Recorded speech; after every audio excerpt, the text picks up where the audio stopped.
Premanande. All glories to the Son of devotees. All glories to the Son of devotees. All glories to Sri Guru and Sri Gauranga.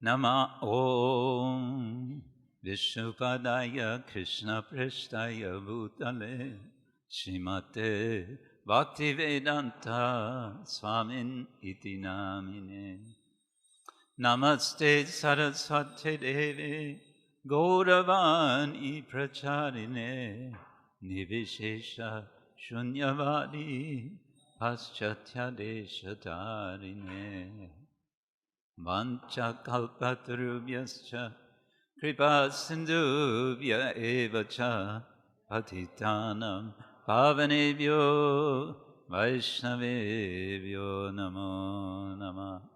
He Krishna karuna sindhu dinabandho jagatpate gopesha gopika kanta radha kanta namostude. Tapta kanchana gaurangi radhe vrindavaneshwari rishabhanu sute devi pranamami haripriye.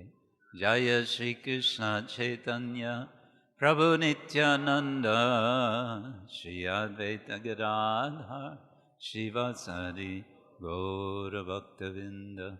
Hare Krishna Krishna Krishna Hare Hare Hare Rama Rama Rama Hare Hare. Om Namo Bhagavate Vasudevaya.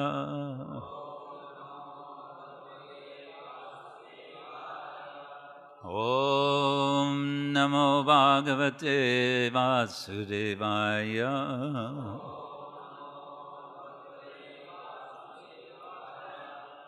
Om Namo Bhagavate Vasudevaya.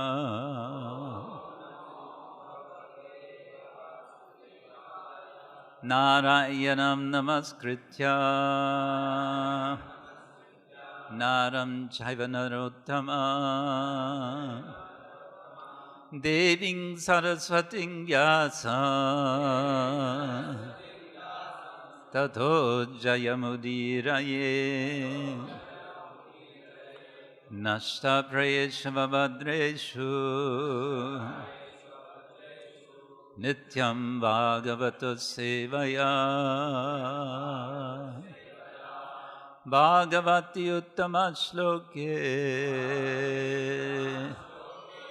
Bhakti Bhavati Naishtiki. We're reading from Srimad-Bhagavatam, Canto 8, Chapter 11, King Indra annihilates the demons. And we'll read verse 12 as a verse with purport. There's been 2 or 3 more verses prior to this without purport. Prāharat kuliśaṁ tasmā. Prāharat kuliśaṁ tasmā. Amogham para-mardanaḥ. Amogham para-mardanaḥ. Sayāno nyapatad bhūmau.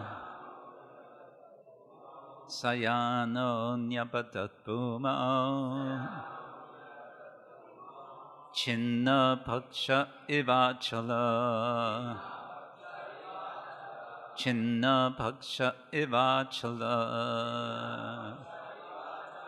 Prāharat kuliśaṁ tasmā. Amogham para-mardanaḥ. Sayāno nyapatad bhūmau. Chinna-pakṣa ivācalaḥ.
prāharat, inflicted, kuliśaṁ, thunderbolt scepter. Do you know what a scepter is? It's a large staff which is held by a king.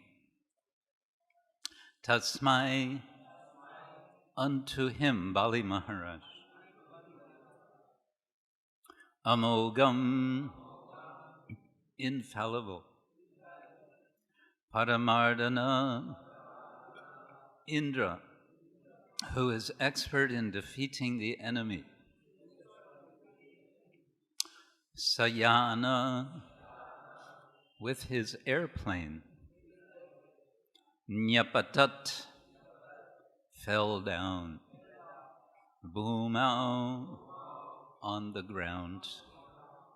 Chinna-pakṣa, whose wings have been taken away. Ivācalaḥ, like. Acalaḥ, a mountain. Translation and purport by His Divine Grace, A.C. Bhaktivedanta Swami, Srila Prabhupada ki jai. Translation: when Indra, the defeater of enemies, released his infallible thunderbolt scepter at Bali Mahārāja with a desire to kill him, Bali Mahārāja indeed fell to the ground with his airplane like a mountain with its wings cut off. And a short purport to this verse. In many descriptions in Vedic literature, it is found that mountains also fly in the sky with wings. When such mountains are dead, they fall to the ground, where they stay as very large dead bodies. And so ends Srila Prabhupada's purport to this verse. Let me go back to verse 9, 10, and 11. Verse 9. Navayam manyamananam atmanam tatra sadhanam girova sadhushochanam grihnimo marmatadana.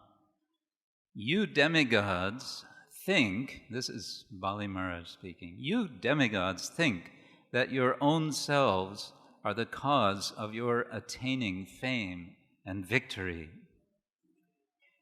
Because of your ignorance, saintly persons feel sorry for you. Therefore, although your words afflict the heart, we do not accept them. Shri Shuka Uvacha Ityakshipya Vibhung Viro Narachayar Vīra-mardanaḥ Akarna Purnair Ahanat Akshepair Ahatang Puna. Shukadeva Goswami said, after thus rebuking Indra, king of heaven, with sharp words, Bali Mahārāja, who could subdue any other hero, drew back to his ear the arrows known as narachas and attacked Indra with these arrows. Then he again chastised Indra with strong words. Verse 11, Evam nirakrito devo vairina tatyavadina namrishyat tat adikshepam totrahata evadvipaha.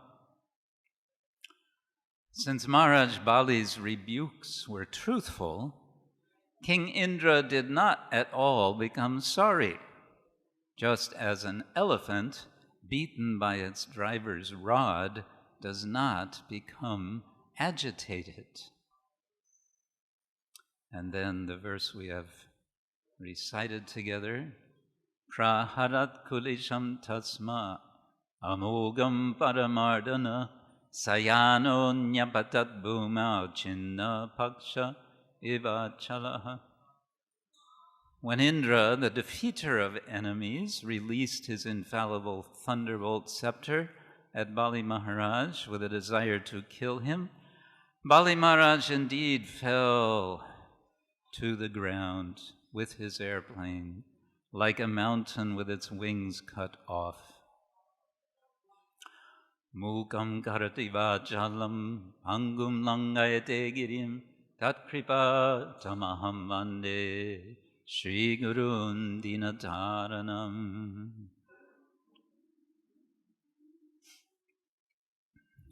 Srimad-Bhagavatam ki jai.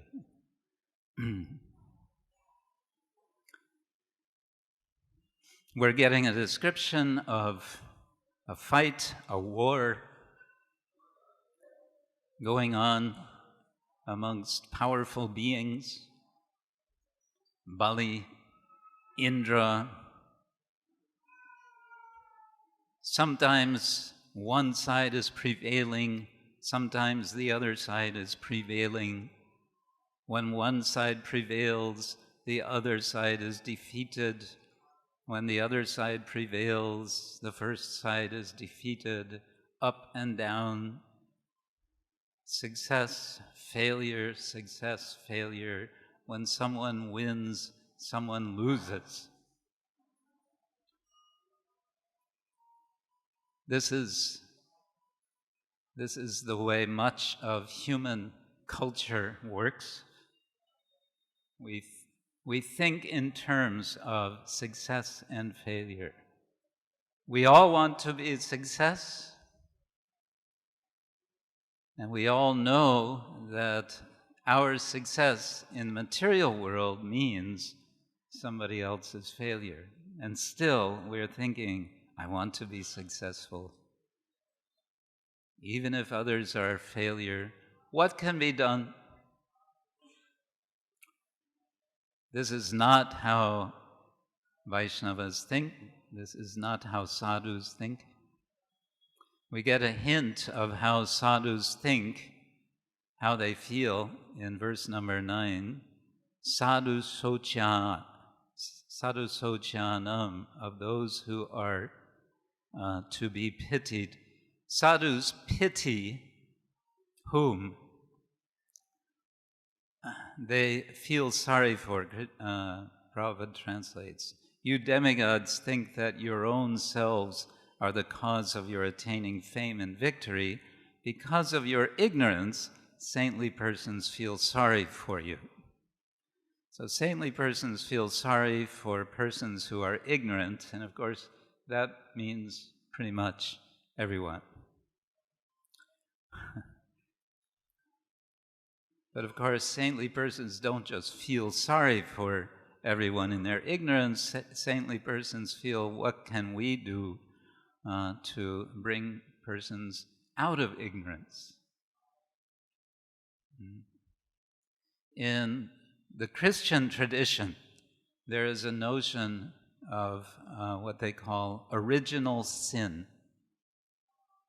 This is the idea that all of us are born into sin. As a result of an original sin, which is described as a disobedience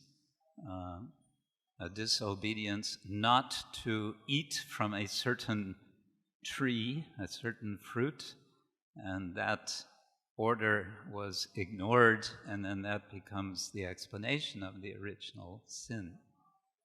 One might say in Vaishnava understanding, it's not so much about original sin, it's more about original ignorance, primordial ignorance, if you like.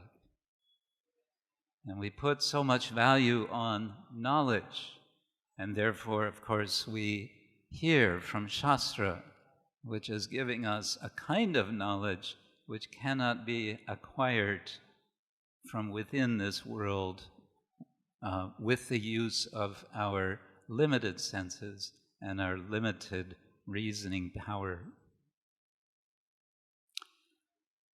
So in the case of what we read today, it's who is winning, who's losing. I get them mixed up. Indra is winning, Bali is losing. As we know, as we heard a couple of days ago, Bali Mahārāja is going to be the actual winner of this whole encounter. Why? Because he is going to surrender completely to the Lord. And that readiness, that making the choice to surrender to the Lord, that becomes his glory. This account, we may say, is a description of a kind of chain of actions and reactions. And this is something I want to explore a little bit, the idea of chain reaction, if you like. On the one side, chain reactions of material existence, and on the other side, we have another expression that Srila Prabhupada would use, namely the chain of disciplic succession, which is, of course, a kind of chain which is bringing us out of the condition of being chained in material existence. So, if we back up in this account of Lord Indra, we may remember that Indra began to make a mistake which led to many more mistakes. What was his initial mistake? His initial mistake was, we may say it was inattention.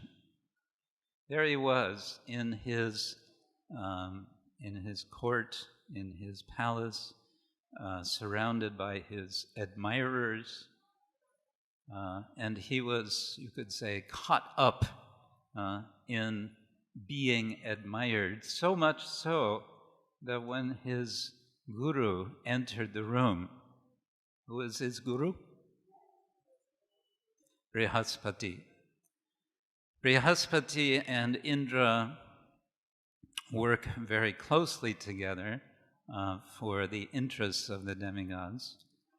But in this occasion, Indra was so distracted that he wasn't even aware that Brihaspati had entered. So then what happens? Brihaspati sees he's being neglected. All right. And he leaves. This is the beginning of the end for Indra. Indra soon realizes his mistake. He gets up, he wants to run after his Guru Maharaj and beg forgiveness, but it's too late. And as a result, Brihaspati removes himself from the position of being the priest for the demigods. What happens when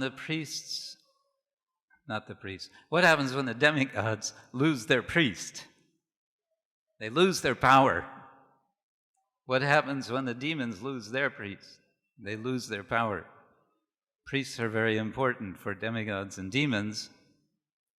And when Brihaspati disappears, when he removes himself, this is when the trouble begins, not just for Indra, but for all the demigods. And so starts a series of efforts which leads to further mistakes, which lead to more mistakes, which leads to fighting, which leads to...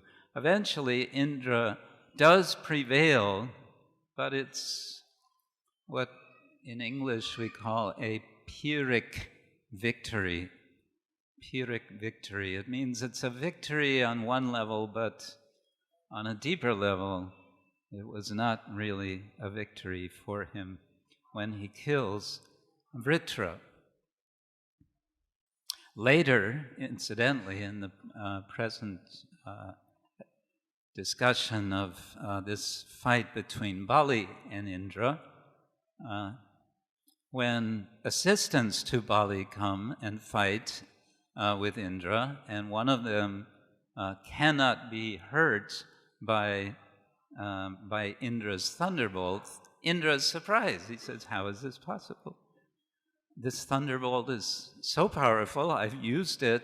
In fact, this cutting off the wings of the mountains is also mentioned. It says, I can cut off the wings of mountains with this thunderbolt.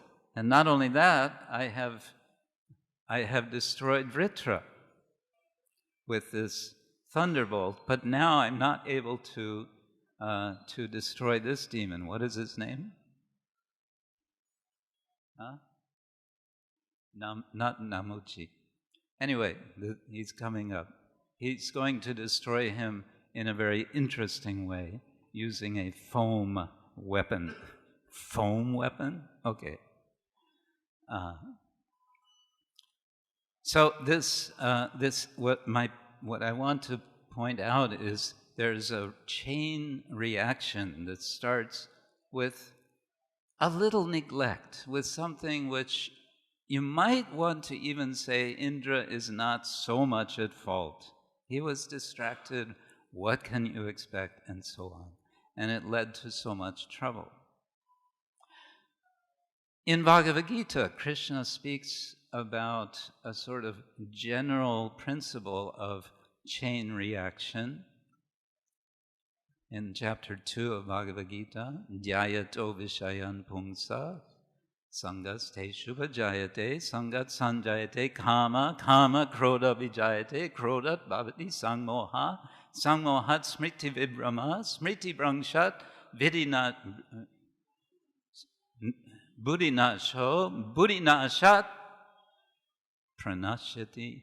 It all starts with a kind of innocent Dhyayato Vishayan, just meditating, just paying attention, being attentive to Vishaya, to objects of the senses, which of course is related to the word Visha.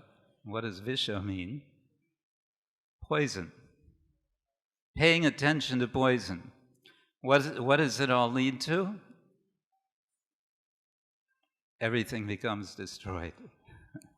And it's a kind of chain reaction. So this is one way that material existence is described in the Bhagavatam and Shastra in general.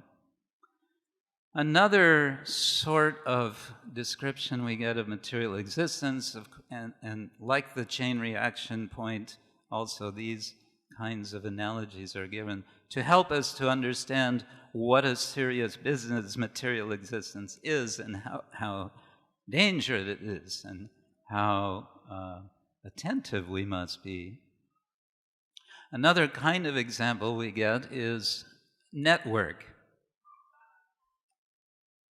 And we all know this mantra, Sharira Avidya Jal, right?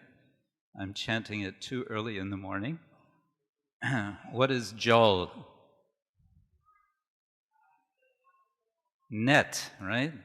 So avidya net, a net of ignorance. What is that? Sharira, the body. It is a net of ignorance. There's another way of describing this material sort of existence given by Bhaktivinoda Thakur. He says in one song, Keshava Tua Jagata Vichitra Karama Vipake Bhavabana Brahmayi Pekkalun Rangabahu Chitra. O Keshava, this material creation of yours is most strange, vichitra. Karama vipake. I have roamed throughout the forests of this universe, bhavavana, in consequence of my selfish acts, and I have beheld many curious sights. This is the introduction of a song in which he's talking about different philosophers, how they come and they offer very interesting philosophies, but they're all incomplete, they're all material, And therefore he says at the end of the prayer of the song, he says, I offer my respects to them from a distance. Another description Bhaktivinoda Thakur gives of material existence. Chidjader dvaita jini koren stapan jadiya kutarka bole hoy brahmajal tara buddhi kore achana vigyana aloka nahitai. Sometimes one may foolishly try to establish the difference between spirit and matter in a manner based only on materialistic speculative theorems. But alas, his intelligence becomes covered over by a network of illusions. Brahma, not Brahma, but Brahm. A network of illusions, and thus he can have no real illumination of realized knowledge. Okay, so we get lots of analogies from Scripture about material existence in order to help us to understand how deeply we are situated in material existence. Analogies, incidentally, are profuse throughout the Bhagavatam. In today's verse, the fall of Bali Mahārāja is compared to the fall of mountains whose wings have been clipped. Incidentally, Jiva Goswami explains in his Bhagavat Sandarbha that analogies are always limited. And he gives an analogy to illustrate his point. He says, we have the analogy of the spider creating the spider web as an analogy for how the Lord creates the world. Everything is coming from the Lord in a similar way to how everything comes from the spider when he creates his web. But then he says there's a problem with the analogy, to make the point that analogies are limited. And that is that the material that the spider is using to make the web, where is that material coming from? It's coming from all the insects that the spider has eaten, which he then transforms into saliva. Krishna doesn't transform anything other than himself in creating the universe. That's the idea. So anyway, we have all of these wonderful analogies, and we may say, oh, this is all very well and good. Now I understand. I'm in the material world. I'm chained here. I'm caught in a net. So what to do about it? Well, then we have chains of what I want to call devotional chains, if you like. And these are, of course, a very different kind of chain, and I mentioned in the beginning, the chain of disciplic succession. But there's other, or related to this chain, if you like, are other ways of understanding chain. A general sense is the idea of what in English we would call free association. What do I mean by free association? As we read the Srimad-Bhagavatam, we may, as we read a verse, be reminded of another verse. We may be reminded of another pastime in the Bhagavatam. We may be reminded of another name of the Lord. We may be reminded of something in our own experience, which then we can connect to the Bhagavatam. This type of reading of Bhagavatam can be called active reading as opposed to passive reading. Bhaktivinoda Thakur laments the passive reader, the one who doesn't really absorb, does not really take in the Bhagavatam. and therefore misses the point of the Bhagavatam. So active reading is a kind of, one way of doing is a kind of free association, to read and then reflect. Shravana, mananam, nididhyasanam. Srila Rupa Goswami gives us what he calls the essence of instruction in his nectar of instruction, the Upadeshamrita. Tannama rupa charitadi sukirtananu smrityo kramena rasana manasi niyoja tishtan raje tadanuragi jananugami kalang nayet akilam ityupadesha saram. The Upadesha Saram is to constantly be engaged in this chain of devotional activity, remembering the names, the forms, the activities, charita, etc., the kirtan, and anusmritya, ongoing remembering.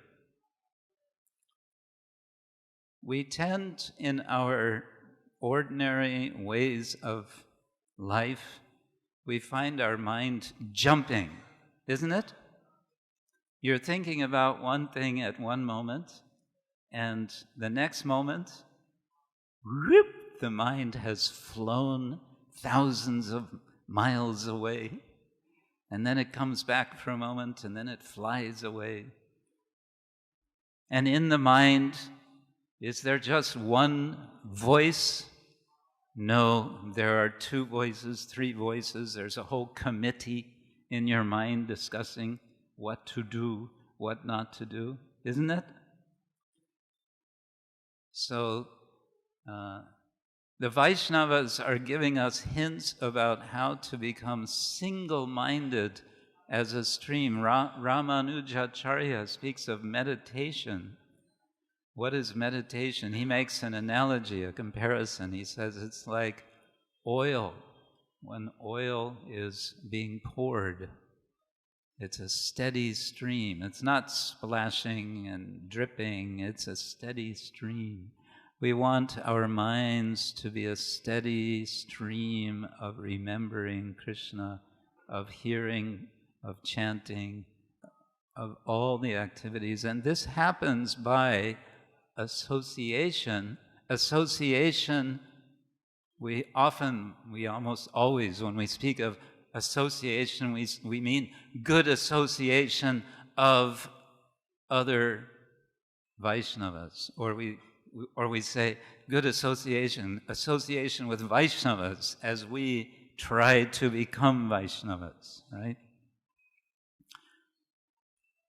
But we can also think of association as how the mind is working, and we can train the mind. Krishna is speaking about this in the Bhagavad Gita.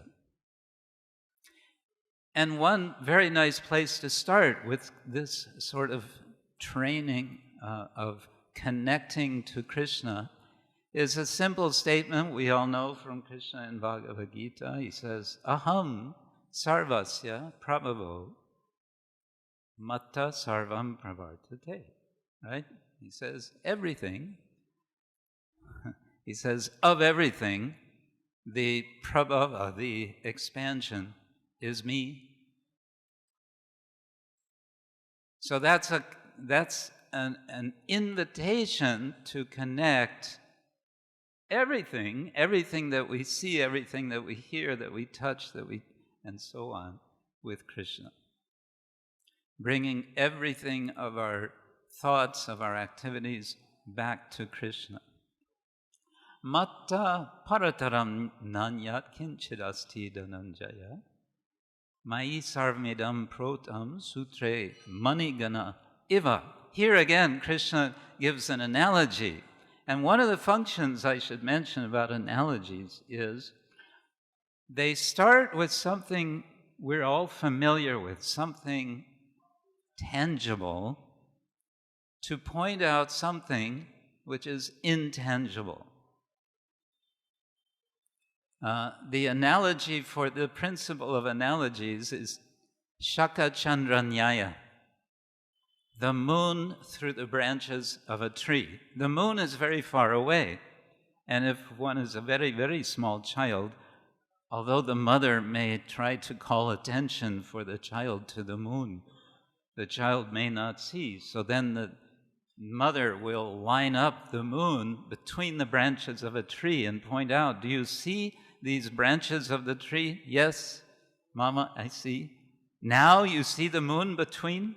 "Ah, yes, now I see." So, mata parataram nanya kinchidasti dhananjaya mai sarvamidam protam. Protam, strung, sutre, on a string, mani gana iva, just like so many money, so many pearls or jewels are strung on a string. That, Krishna says, is how I'm connected to this whole world. Now, think about this analogy for a moment. Someone is wearing a pearl necklace. Do you see the string of the pearl necklace? No, all you see is the pearls. Do you, because you do not see the pearl, the string, do you therefore conclude there is no string? No, no one would be so foolish. We know there's a string, and if you take the necklace and look a little bit, So, this analogy suggests that every individual pearl, quote unquote, every single thing of this world, has a connection to a common thread.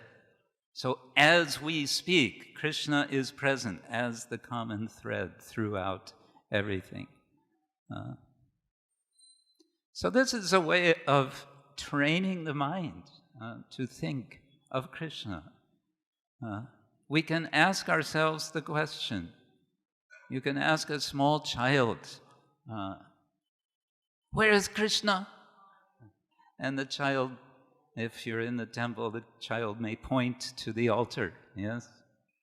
"Ah, very good," and we're very happy that the child knows. In any circumstance, whether in the temple or outside the temple, we can be asking ourselves, "Where is Krishna?" And thus we immediately connect ourselves to Krishna with a question, which is the opening of our intelligence, our buddhi. Through a single pastime of Krishna, there's a whole chain of connection. Think about how it all starts out. Krishna's pastimes in Vrindavan. You can start with Krishna's appearance, but you can also start with the voice that Kamsa hears, which tells him that the 8th child is going to kill him. What does this lead to? It leads to a whole series of pastimes. There's some 22 demons or opponents of Krishna described before Krishna goes to Mathura, where Krishna and Balaram encounter these demons. I always wondered about this because it's also said that Krishna fights with and kills at least one demon every day while he's in Vrindavan. So how many years did Krishna live in Vrindavan? Anyone know? There's different accounts, but generally I believe it said 11 years. 11 years times, let's get our mathematicians going here, without your machines, 365 times 11. Wow, that was quick. You anticipated, okay. 4,015, and it's said, I believe it's Jiva Goswami, says sometimes Krishna would kill more than one demon, one in the morning, one in the afternoon, just for exercise and also in order to get the cowherd boys' appetites ready for a good lunch. So many demons. Anyway, the point is that it's a series of activities, a chain, if you like. One pastime of Krishna, which I always find intriguing, is the story of the Shamantaka jewel. You know this story, and we won't go through it now, but it all starts with, what's his name? Shatadana entering into Dwaraka, and he has this jewel which is given to him by Surya, and it's a very powerful, very brilliant jewel. Therefore, it's called Shamantaka. Destroys. It doesn't destroy Shama, the Lord. It destroys Shama, darkness. And Krishna says, very nice jewel. You should give this to the king. Who is Ugrasena. And what does Shatadana do? Says no. That refusal ends up costing his life.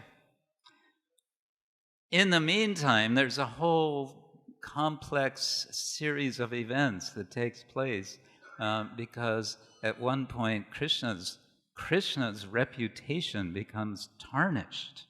And so Krishna, in order to repair his reputation, has to take action to settle accounts and so on. This event, coming back to our verse today about Bali Mahārāja falling, it made me think about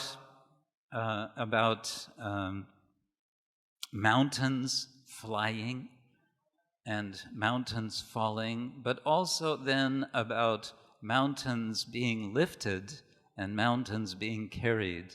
And of course, this takes me back to think of Govardhan. And the gopis are praising Govardhan in a wonderful prayer, which is also a kind of series, a kind of chain. Hantayam adiravala haridasavarya yat Rama Krishna charanas parasha pramodha. First of all, they say that this wonderful mountain, it is Haridasavarya, the best of the servants of Krishna. And why is it the best of servants? Well, first of all, because it's very fortunate. Yat Rama Krishna charana sparasha pramodha, the two brothers, Krishna and Rama, what do? They run around on Govardhan. And because they're running around, their feet are touching Govardhan. Now there's a reaction, if you like, to that. There is an effect of that. And what is that? Sparasha pramodha.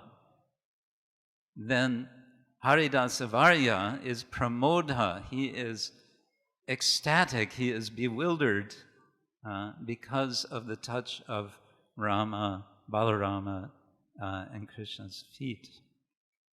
And then the gopis continue, Manang tanoti sahagoganayos tayor yat paniya suyavasa kandara kandamulai. Now they speak about the service of Govardhan. Paniya suyavasa kandara kandamulai. They're offering water, paniya, suyavasa, various grasses, kandara, caves, where Krishna can be with his intimate associates, and kandamulai is a certain kind of root which is very nourishing. Again, it's a series. The Sanskrit samasa is a series of words, and we find it very often in the Bhagavatam, a series, lists of things, association, connection, chains of association, which can draw our minds to Krishna. Well, to draw our minds to Krishna, of course, that's all very nice, but Srila Prabhupada emphasized whenever he spoke of bhakti, generally he would translate it not as many do as devotion, but rather as devotional service. He would emphasize that it's not just about some, good feelings, but it's about action. It's about doing something for Krishna. And of course, this is what the whole Bhagavatam is describing as devotional service. And we have examples of those who do devotional service, wonderful devotional service. And the one who comes immediately to my mind is Bali Mahārāja, whose devotional service is described in some detail. Savai mana Krishna padara vindayo vachangsi vaikunta gunanuvarnane karo harir mandiramarjanani shu shuting chakara chuta shatkatodaye. It goes on. Mukundalingalaya darshane drisho tadbrityagatra sparshenga dangramam sparsheng anga sangamam granang chatat padasaroja sorabe shimatul asya rasanam tat arpite. And it continues to go on. Pado hare kshetra padanu sarpane shiro hrishikesha padavivandane. And then it's summarized. He's doing all these different activities. Kamam chadasye na tu kama gamya, not pursuing sense gratification. What does Ambarish Maharaj do? Yata uttama shloka jana ashraya rati. He gains rati, attachment to the Lord, by engaging in all of these services. But which service does it begin with? What is the first service in this list? Savai mana Krishna padaravinda, putting the mind at the feet of the Lord, right? So but it doesn't end with that. It continues from there. So this again brings us back to Rupa Goswami, Tannama Rupa Charitari Sukirtanan. But what does Rupa Goswami explain just prior to this verse? Syat Krishna nama charitari sitapya vidya pitopatapta rasanasya charochika nu. There's a problem, he says, and the problem is that we don't have a taste. Although it's natural to have a taste to chant the holy name of the Lord, we lose that taste. Why? Because we have a disease. He compares it to the disease of jaundice. Have any of you had jaundice? No? Yes, some of you have had. You turn all yellow, and I'm told, I've never had, but the experience is that which normally tastes sweet tastes bitter. Is it true? Yeah? Yes? No? Yes, no, maybe. Anyway, this is the example. And what is the solution? To take rock candy is recommended. Even though it's bitter, you take it, and gradually you become healthy, and then everything is as it should be again. Kintvada nuninam kalusaiva jushta swadvikramat bhavati tad gadamula hantri, and thus the disease is removed from the root. Well, guess what? The Hare Krishna mantra is also a kind of chain of words, isn't it? Hare Krishna, Krishna Krishna, Hare Hare, Hare Rama. But this chain goes in a circle, doesn't it? We don't just chant it once, we keep chanting. In fact, you can start anywhere you like and you'll have the whole mantra. And this chanting of the holy name, chanting, it becomes not so much like a chain, it's more like an experience of flow, of feeling. That's what we are looking for, and that is what Kunti Devi suggests to us in her prayers. She prays to Krishna, my dear Lord, Tvayime nanya vishaya matir marupate asakrit ratim udvahatat adha gange voham udanvati. Let my mind flow toward you, just as the Ganga, again we have an analogy, just as the Ganga flows without hindrance toward the sea. Would you like to have your mind flowing toward Krishna without hindrance? Would be nice, wouldn't it?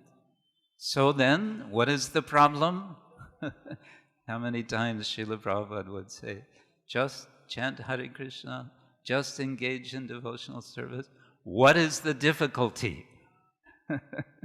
What is the difficulty? Well, the difficulty is we're a little bit out of practice. In this life, let us make our practice of Krishna consciousness complete so that our minds, our hearts are flowing to Krishna. So I'll end there. Grantaraj Srimad-Bhagavatam ki jai. Hare Krishna. Questions, comments, complaints, doubts, arguments? Hare Krishna Maharaj. Thank you very much for bringing out so many chains from the scriptures. We never read like this, so it was a very tasty class. Thank you. And Maharaj, my question is the verses you quoted from Bhagavad Gita where a chain is mentioned, dhyayato vishayan punsah. So these two verses that mention the chain, so therein we are advised to cut our thoughts at the point of dhyayato itself, because then... Say again, too? We are advised to cut the thought at this stage, dhyayato itself, so that it does not go further.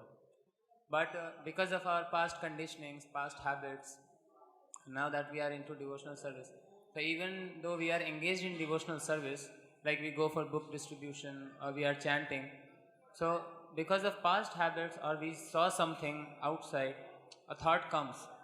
And then, just as you explained, the mind's nature is that it just hops from one thought to another. Yeah. And we ourselves sometimes do not realize that how we have gone into a chain of negative thoughts, which is not conducive for my devotional life. And then we are stuck there. And sometimes it may lead to indulgence also. My question is, can you give us some ready-made tips at our fingers so that when this point comes, dhyayato, immediately we can apply those and come out of that and again focus on our service? Yes, we always want a quick fix, don't we? We want formulas, we want quick fix. Of course, we have one formula, and that is chanting Hare Krishna. But there's another formula, I would say, and that is because this is all going on with the mind. In the 4th chapter of Bhagavad Gita, Krishna is saying, Indriyani paranyahur, indriyebhya parang mana, manasastu parang buddhe, yo buddhe paratastu sa. That the senses are superior to the sense objects, and superior to the sense objects is the mind, and superior to the mind is the intelligence, and superior to the intelligence is saha, he, the self, atman. So the trick is, because what's happening is that the mind's attention is getting turned downwards.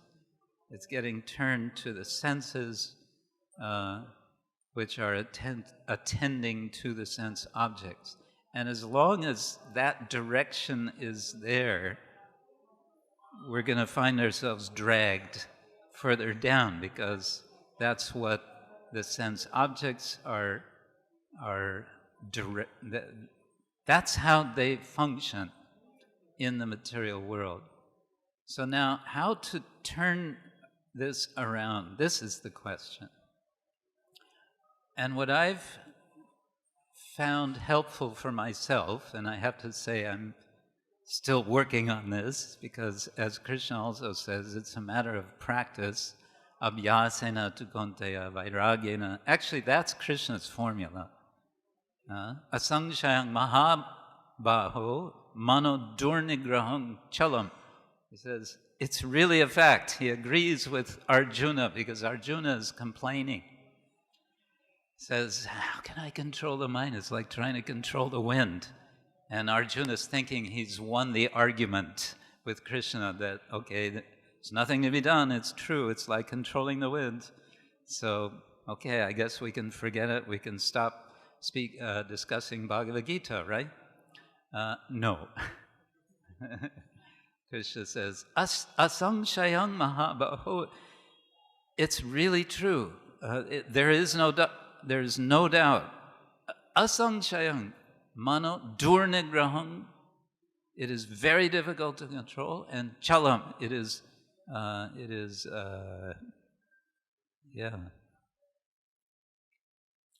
But then what does he say? Abhyasena tu konteya vairagyena cha grihyate. By practice and detachment, you can attain grihyate, you can be successful. Okay, so what's the practice?